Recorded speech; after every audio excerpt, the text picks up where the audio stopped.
All right. Welcome, Nick. Thanks for joining on the build series. Why don't we just dive right in? I met you through, I want to say, Graver or through Grid Life. And A lot of you've mutual been, friends for sure. yeah, lots of mutual friends. I want to say you were in the autocross world before getting into like time attack, right? Indeed, I autocrossed for, I guess I started in college, so it's been like 15 years probably at this point. Okay, I started in I had my first car was a FCRX7. I autocrossed that in street mod, hopelessly underprepped in street mod for a while. Then when I graduated and got a real job, I had minis for a while, H Street minis. I sure. bounced around a couple classes for a couple years then, and then bought my ND Miata, and it was a C Street car for a year, and then a STR car for a number of years. Um, but then on the East Coast, I've kind of seen the writing on the wall as far as site availability goes, and the Mm, sites have been getting less and less available and smaller, and it seems like it's to me it just kind of seemed like a long, slow death a little bit there, and hopefully they're not closing up any road courses anytime soon, and yeah.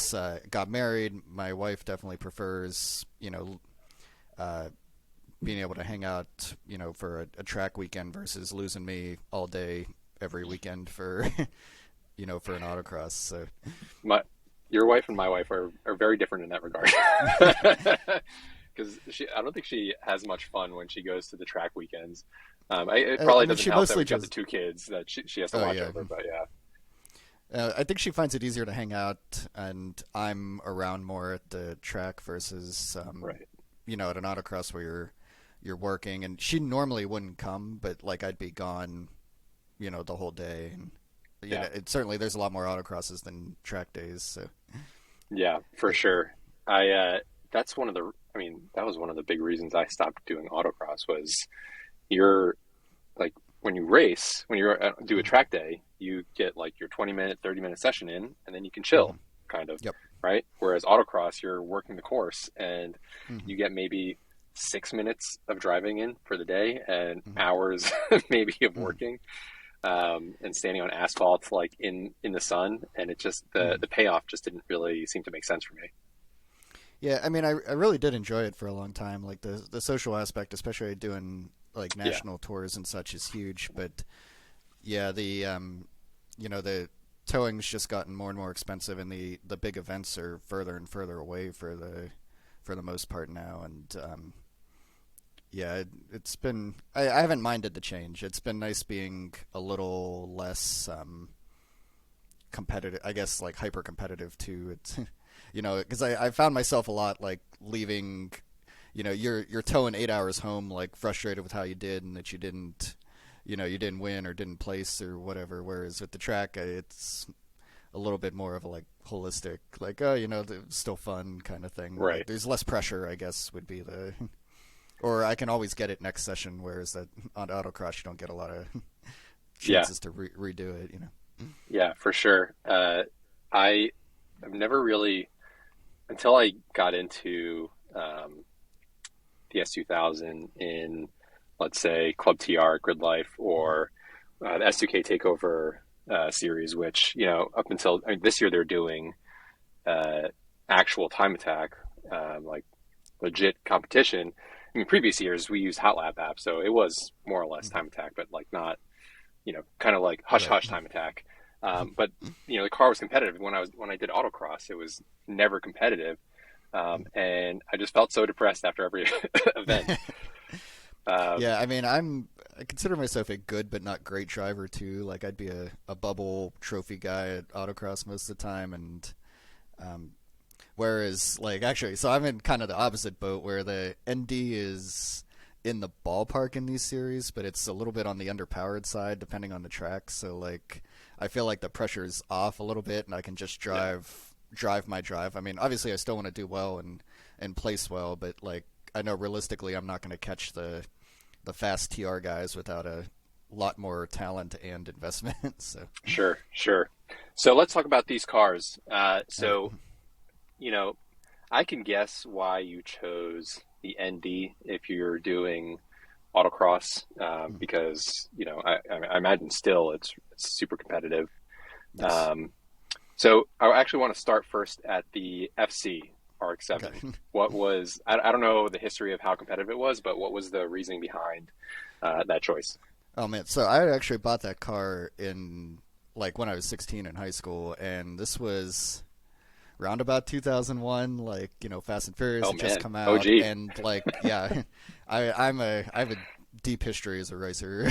um, nice. but so I was reading a lot of Super Street. I was reading a lot of Sport Compact Car, and like drifting was just starting to be a thing. And I was like, oh, I want to, you know, front wheel drive's lame. I want to drift or whatever. Then I realized how impossibly expensive drifting is Yeah. as a 16-year-old. So I like slowly but surely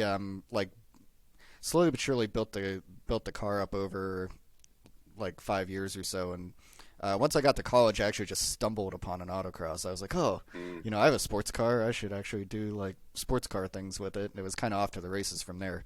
Um, Love that car, but it was definitely rode hard and put away wet for a number of years, and like ended up getting rid of it. Sad day, miss it occasionally, but it definitely taught me a lot about being a mechanic too, as you know, the oh famous yeah. rotary reliability. Um, so it was never competitive, but I had a lot of fun with it, and everything, manual steering, no anti-lock brakes, like it definitely Just definitely get a taught good you how arm to. workout. Yes, it definitely gave you a good baseline for stuff.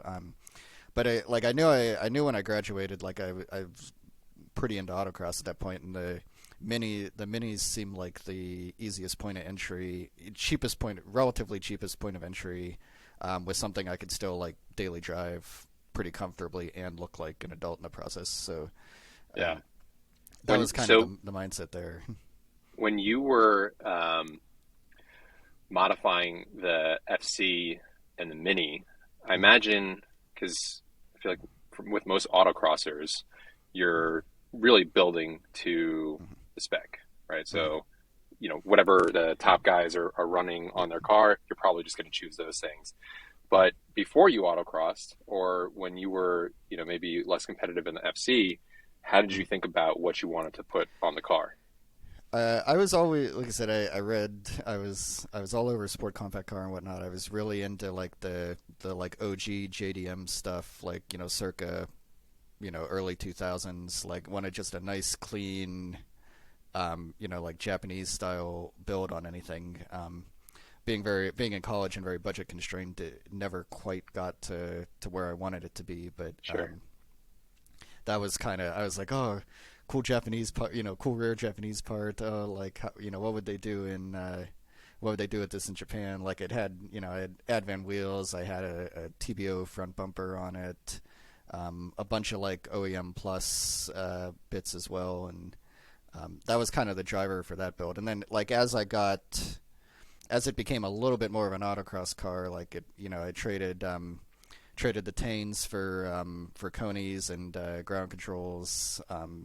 That was really the big suspension shift on it, and was focused less on. I mean, it was SM, so you could still kind of do what you wanted power wise, but I was less focused on that and more just like trying to afford to run and have a decent handling car by that point. Right. Yeah. Yeah. That's, I guess, those magazines back in the day were super, super influential on people's Yeah. builds.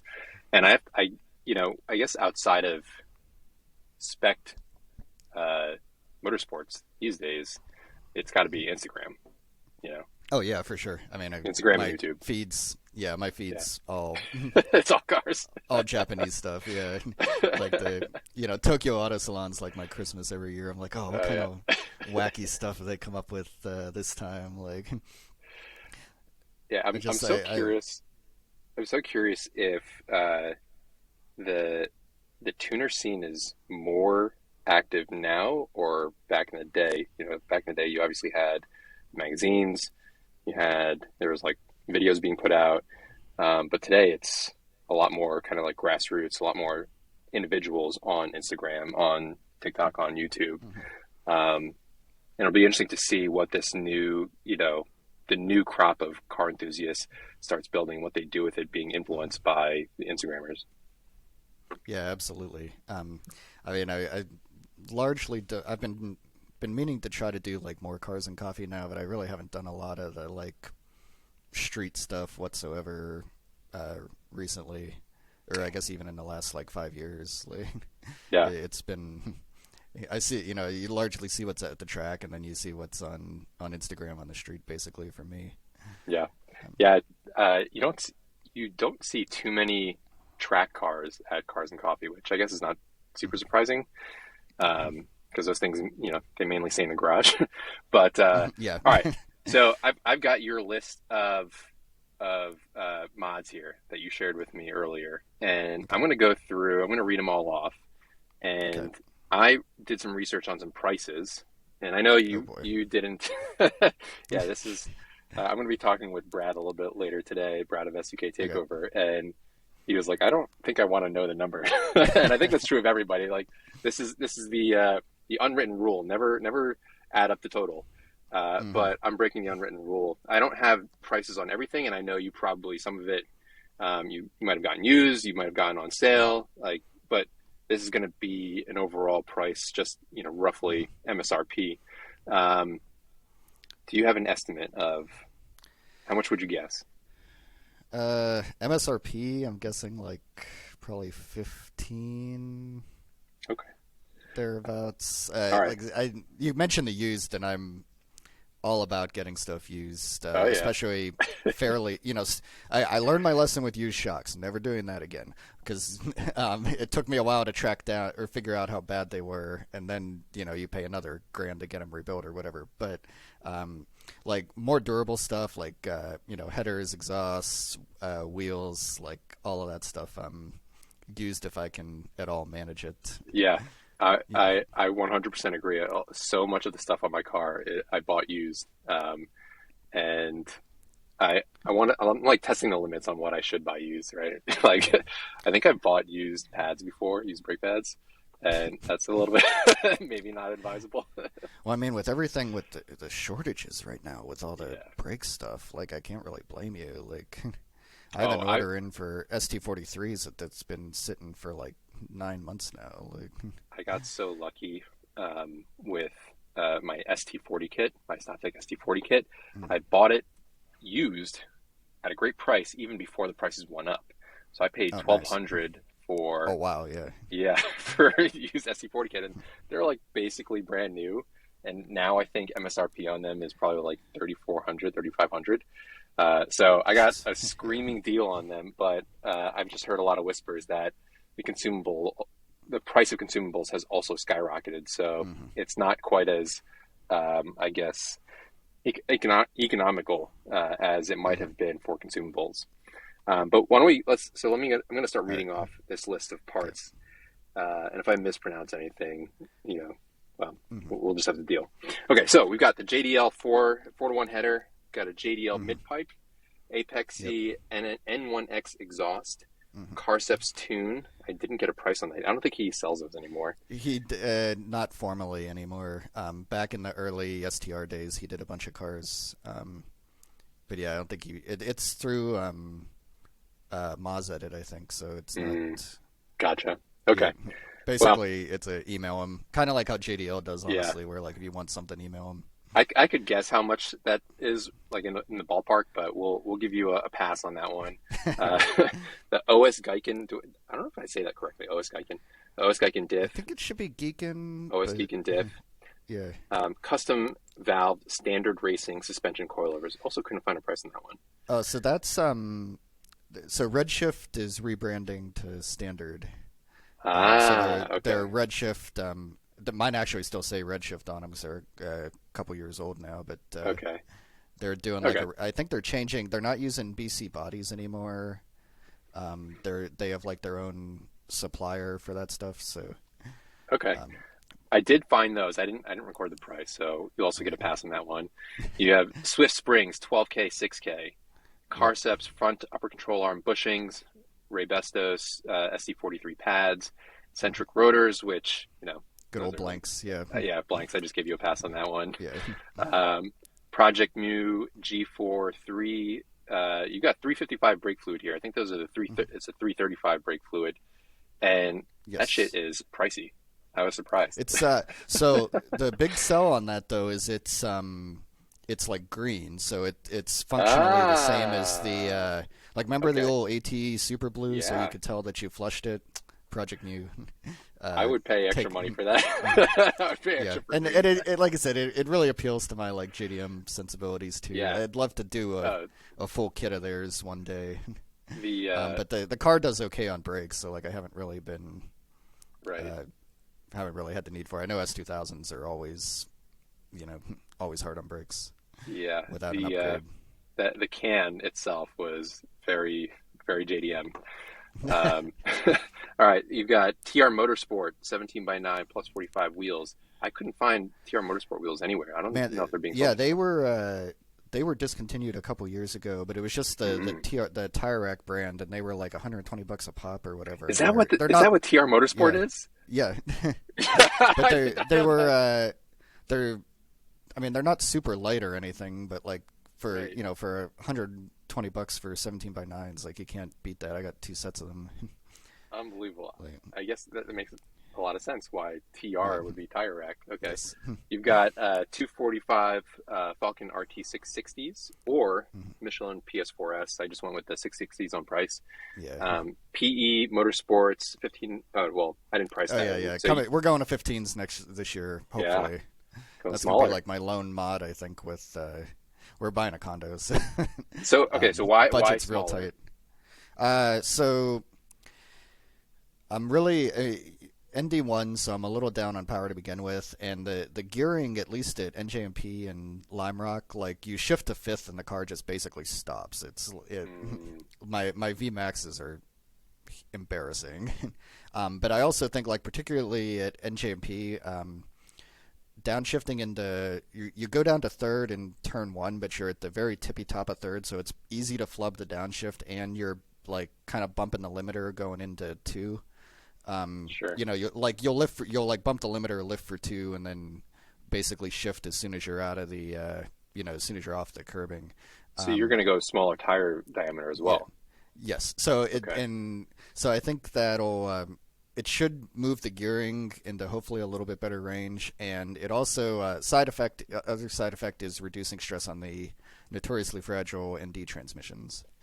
Now, So are you getting inspiration on that from someone else, or is that like a common thing with NDs, or did you just come up with that it's idea yourself? becoming more common. I think people are starting to figure it out. Ryan Power, who's a ST5 guy, runs the Okay, 15s and seems like he's been pretty successful with them. But only a gotcha. few 15s fit, which is um, Mm, the bigger issue. So you need to be okay. very very selective with the actual wheel design You're on that. you're also going pretty aggressive on that offset and Yeah, that width. so that it's they're NB wheels basically, and then like the Falcons run so wide, like I mean you probably know too, on a nine like they're like bulging on a Yeah, nine, even the 245. So I was hoping maybe a little bit more, trying to get a little bit more wheel under them would help some of the feel. 'Cause to me they feel so numb. sure. Um, like they kind of they grip and then they sort of like just stop. Like it'd be Yeah. nice to have a little bit more feedback on them. And I'm thinking maybe supporting the tire itself a little bit more will be helpful. And the 15s are so short, like the overall diameter is so short, like you don't really have to worry about like catching fender or anything, even at full compression. Hmm. So And okay, so even with because you're going from a plus 45 offset to a plus 25 offset, yeah. so you're not worried about hitting fender, No, I think that, 'cause like I said, it'll stretch the tire a little bit more, and then they're so much shorter. Like you like physically can't run the right? car low enough to um to I don't know. The contact. stance guys would beg to differ. That's true. Yeah, I mean, like you'd be dragging the couple guys that run them scrape subframes pretty Right. regularly. Like so, like and so you can't really physically go too much lower on them. Right. But Okay. I'm hoping that's worth some time this year. felt like I plateaued a little bit the back half of the year, and All right, it'll be I mean, interesting some of to that see may how be it plays out. Old Falcons too, since we know that they're at their best the first couple heat cycles. Yeah. So, All right, so let's go on to the chassis and some safety stuff. So we've got a Veris high efficiency wing, mhm. a very fancy Home Depot splitter. A, Yes, I priced that one at like $50. Maybe I'm over man, you and Price overpricing it. plywood recently, then CB3 Fab hardtop, also quite yes, pricey. I was surprised. yes, yeah, and it's a really cool part. The guy actually designed it. Like it started as a rendering on a thread on the Miata forum, and he like took the whole thing and designed it and brought it into production. And it's a great part. It fits super well.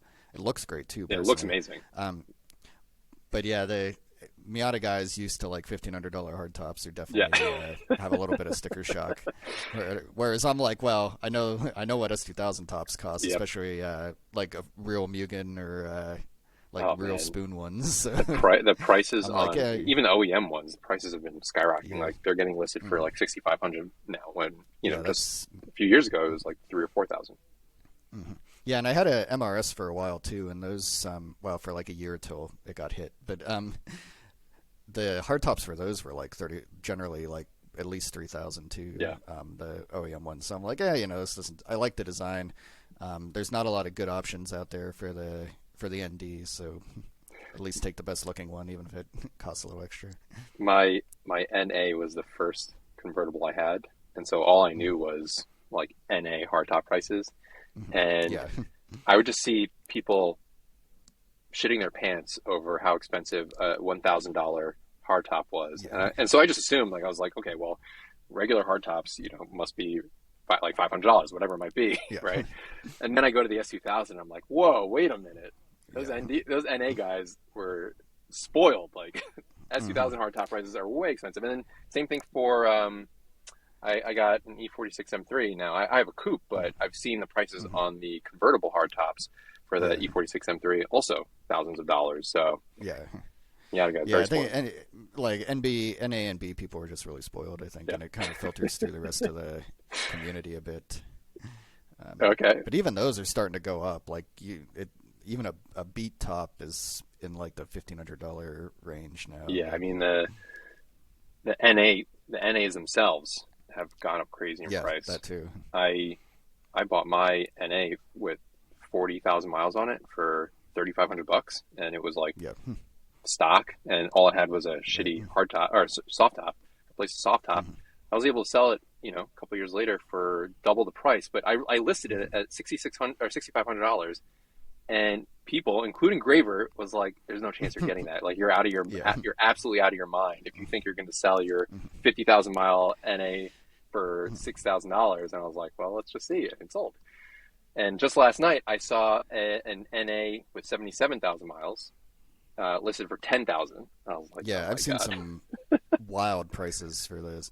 But the kind of in that sort of happened to me with this car. Like when I put the roll bar in it, I was kind of like, because I was kicking around. I'm like, yeah, an NC might be a little better, maybe even an NB. But then I was like, well, by the time I sell this, because like this was pre-pandemic, like mid 2019, like the ND ones were down into like the like mid teens, and I'm like, well, by the time I get rid of this, buy something else, buy all the replacement, buy the equivalent replacement parts for something else. Like I'm probably even at best. But then I swear, like as soon as I drilled holes in it for the roll bar, like prices went crazy on ND chassis. Yeah. Like because Graver always teases me. He's like, "Oh, you're racing your big expensive, your $25,000 car." I'm like, "It wasn't that much money when I started drilling Yeah. holes in it." But, All but right. like I said, now I'm kind of pot committed to it. So I mean, it looks great. And okay, so I still got okay, a couple so more back on to the list mods. here. Yes, So charge speed vented hood, OMP yes, HTER 400 seat, yep, PCI seat mount, Schroth Club Sport harness, Blackbird Fabworks RZ roll bar, and then I you've got some the wrap. So the design and the wrap. oh I yeah, also yeah, didn't yeah. price that out, but I can guess how I actually much got a those pretty cost. good deal on both of those. Really? I was Yeah, so I wrap specialties in Woodbridge, I think they are. Okay, They quoted me like they quoted me like 16 or 1700, I think, for all the right, print and install. it's And a great then price. when I picked the car up, they were like, "This wasn't as bad as we thought it was going to be," and I think they charged me like 12 or 13 Oh my in God. the yeah. Well, So now I have to get my car wrapped. That's a great deal. yeah, they were just like, yeah, he was like, this didn't take as long as I thought it was going to here. So I'm like, oh, sweet. Yeah, well, I And mean, then the car's always tiny. pay your artists. The design, including the character art, I think was 500 All right. um, for the whole thing. So, Okay. but yeah, pay your artists, pay a real designer. I was going to give you a pass on those, but since you gave me numbers, I added them. And I then, say it wasn't as much as people think, right. Well, yeah, I was especially assuming for only the partial wrap. I was assuming it was going to be like 3,000 for the wrap, for the print and wrap. So yeah, I was so the hood's fiberglass, so it's just like white gel coat or whatever. And Mm, then after 5 years of autocrossing, my front bumper was like hanging on by two bolts. So I got a replacement front bumper, and it was like, well, do I paint this? Painting it's going to be a fortune, and especially with the prep work on the fiberglass. And I was like, you know what? Let's how about we wrap it? But I don't want to do a full wrap if I can avoid it. So right. it kind of went from there. Yeah. We have two late editions, Carceps Sway front and Carceps Sway rear. Yep. So I've got a total here, and Okay. it's the prices were MSRP, and they're Okay. today's prices. So today's prices Yes. weren't necessarily Right. prices from a year or two ago. I did not include anything. I didn't include the Carceps tune, which I would guess, Okay. and you can tell me if I'm wrong, but roughly in the four-digit range. No, Like, it wasn't quite that much. It okay, was it was mostly I think he had like a bass tune and he'd like modify your trims up or down a little okay, bit depending on your logs. It wasn't like a dyno session or I anything. see. Okay, and I it know didn't other include I an know other ECU. people did it. Right, right. Okay, It was the software, the flash, and then yeah, like just a bass tune and a couple logs for him. It wasn't full dyno time or anything. We've well, kicked around doing an E85 setup that would probably be a little bit more involved, but the lack of E85 in New Jersey is yeah. really the biggest blocker there. Could be challenging. So Yes. what would you guess is I don't know if I did I ask this. I might ask you this before the call, Oh but I'm going to yeah. ask you this on the call. What would you guess is the number? Guessing like 15,000. Okay, not too far What's off. So okay? my number is 18,283. Oof. So I Man, mean, if you're buying used, this you hobby is probably stupid, man. if you're buying used, you probably were closer to at least the 15K range, or maybe less than that. Yeah, I would think the most of the exhaust was used, especially the JDL headers are freaking fortune new, and I got one of those used I think before people started really figuring out how great they were, Yeah. and yeah, the wheels were cheap. Or I have one set of those might have been used. Yeah. Anyway, there's a lot of I love used stuff. I'm always Yeah. scanning the forums and Facebook Marketplace and whatnot for Yeah, for sure. for that sort of thing. So I'm curious, out of everything I've listed, what would you say was your favorite change, your favorite mod? Oof. I gotta say the suspension just because they're or like the coilover specifically because like they're little monster trucky at factory ride height and the car looked 1,000 times better once it was lowered. Uh, I feel like one of the really defining characteristics of the Miata is how like Roly rolly it poly. is, right? Yeah. Like it rolls a Yes. lot, but Yeah. like it's designed to roll a lot. So I imagine it now rolls a lot less. Yes. And how do you feel about that? So the for C Street Autocross, everybody puts the giant car subs bar in the front to try to like tame that a little bit and get the car to actually slalom. So unfortunately, you end up really over stiffening the front to attempt to make you know to attempt to get the car to turn. So like it loses a lot of its playfulness, and they're particularly on throttle. They are push monsters, Sure. um, which makes them which so in C Street I didn't find them particularly fun to drive. Like it was fine to like bounce around back roads on, but like to actually like push, didn't think it was. They weren't particularly rewarding or enjoyable. Where once you got the suspension on in STR trim, like you can fix the balance, you can give it proper springs and such, and it less roll, but much more enjoyable to actually Yeah. drive. Yeah. I And bone stock, they're fun, but like, yeah, they're not going to go fast. you know, for autocross, I don't love pushiness. For Mhm. track, I don't I don't love it, but I don't hate it. Uh, It's definitely the safer, yeah. safer way to break traction. Right, right. And what has been your least favorite mod? Honestly, the roll bar, like I feel, I didn't Really? like. My wife hated it, or my wife didn't like driving the car on the street. To be like, once it got to STR in particular, like she didn't like the stiff suspension and everything. But I thought it was still pretty enjoyable just to like go for a drive with the top down. Yeah. Even with the suspension and the wheels and everything. Once I put the roll bar in, man, the NVH just felt like it went off the charts. Like Wow. it seemed like it transmitted a lot more like just vibrations and rattles, and like it made it a much less pleasant place to be on the street, even with the stock seats and whatnot in. Yeah, that's definitely the point where I really stopped street driving it for the Yeah. most part, just because I feel like I'm pretty tolerant, and it definitely got to the point, especially with the top up, where it's like this is not enjoyable. Yeah. um, That's surprising. I would have never expected anybody to say the roll bar was the least favorite mod, but it makes total sense that it'd just be I way mean, obviously, stiffer. it Yeah. serves its purpose, Yeah. yeah, You might not be saying that if but you roll, but yes, right. uh, Yeah, it just as a street car, it was kind of like the final nail in the coffin, I think. sure. All right. So last question. What's All right. next for your build? Like I said, we were talking about the 15s. I think that's probably the only thing, probably the only real thing I'm going to get done this year. Like I said, we're buying a condo and having a baby in the next next 4 or 5 months here, Yeah. so that's going to cut into the budget a little bit. I'm still hoping to still planning on Circuit Legends and maybe a NASA time trial or two, like in the back half of the year. But I'm pretty broke as far as Yeah. I new hear you. mods go. I think long term, more power.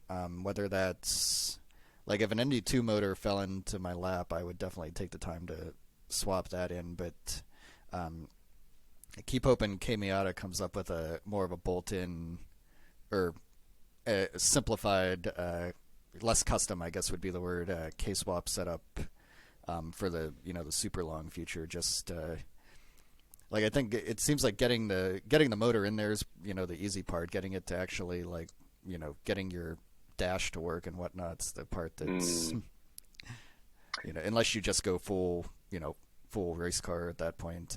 But not having being able to street drive it even a little bit still nice in a pinch. yeah. So Everyone's going K swap. it's the way. One day these Ks are going to be expensive because of Mhm. all of us track idiots. Yeah, for real. All the But people. yeah, just the ND, even the ND2 motor, like you can get another like 20 odd horsepower out of it, and it's basically tapped out. They don't respond as well to any sort of mods as the Ks do, and uh, I'm still down a lot of power to Yeah, to those guys. those Ks are absolutely ridiculous. Yeah. All right, great. Well, is Mhm. there anywhere that you want to shout out that people can follow you? You're plastered all over Racebuilds ads, all over Facebook and Instagram. So if you follow Racebuilds ads, you can see Nick. But anywhere else? Yeah. No, I'm Nick's finally on Insta. Is the I don't post a ton. I need to get better about that actually. Sure. um, but that's really the only social media for my driving in the car for the most part. I do pop up randomly on some other pages occasionally, but Awesome. I definitely need to do a better job. I'm not a good photographer, and Yeah. it makes me really appreciate people who are. Ditto for all the folks making like the reels and whatnot. Yeah. Well, Or I'm so bad with that stuff that I have to do interviews in order to make social media content because I can't take pictures of cars. yeah. So I hear you on that. All right. Mm-hmm. Awesome, Nick. Well, thanks for chatting, and I'll Mm-hmm. talk to you later. Yeah, thanks for having me. It was Bye. a lot of fun.